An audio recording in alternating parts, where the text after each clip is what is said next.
C'est en 1872 que Saint-Gobain devient le propriétaire de la mine de Saint-Pierre-la-Palud, située dans les monts du Lyonnais. Jusqu'à encore quelques années auparavant, elle était la plus grande mine de pyrite au monde, avec une galerie principale de 3 km de long et un puits de 300 mètres de profondeur.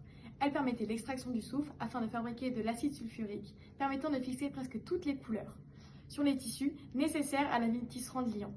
S'ajoute à cela la fabrication de superphosphate, un engrais qui permit la modernisation de l'agriculture en France. L'environnement et l'espace naturel est modifié par l'homme, il représente ce qui nous entoure et fait l'objet d'un code. Ce dernier est le recueil où sont rassemblés l'ensemble des lois, décrets et règlements concernant l'environnement en France, depuis l'ordonnance 2000-14, qui fut à l'origine de la partie législative du code. Concernant les minerais, ils sont sujets à un code minier, qui réglemente la classification des sites, ainsi que l'exploitation des ressources et la propriété. Ainsi, comment le droit apporte-t-il une réponse aux enjeux environnementaux d'une mine très polluante ?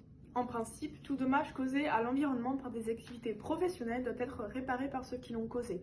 L'article L162-1 du Code de l'environnement l'indique, selon lequel sont prévenus ou réparés, selon une modalité définie par le présent titre, les dommages causés à l'environnement par les activités professionnelles. La loi Barnier de 1995, elle, introduit le principe de pollueur-payeur. On retrouve cette loi dans l'article L110-1 du Code de l'environnement, selon lequel le principe de pollueur-payeur, selon lequel les frais résultant de mesures de prévention, de réduction de la pollution et de lutte contre celle-ci doivent être supportés par le pollueur. L'éco-responsabilité est donc prévue par la loi. Or, la concession d'une mine entraîne, tout au long de son exploitation mais aussi après celle-ci, de nombreux risques de nature différente. Il y a pour commencer des risques localisés, donnant par exemple lieu à des effondrements ou à des glissements de terrain. Ensuite, l'exploitation d'une mine entraîne des risques de pollution variés, nuisibles pour l'homme et sa santé. D'une part en raison de l'utilisation d'une eau polluée pompée par les habitations, mais aussi à cause d'une quantité de soufre rejetée trop importante. Outre des conséquences directes sur les hommes, une exploitation minière peut aussi avoir une influence sur l'équilibre environnemental naturel. En droit, la responsabilité de la mine revient avant sa fermeture à la dernière entreprise l'ayant exploitée.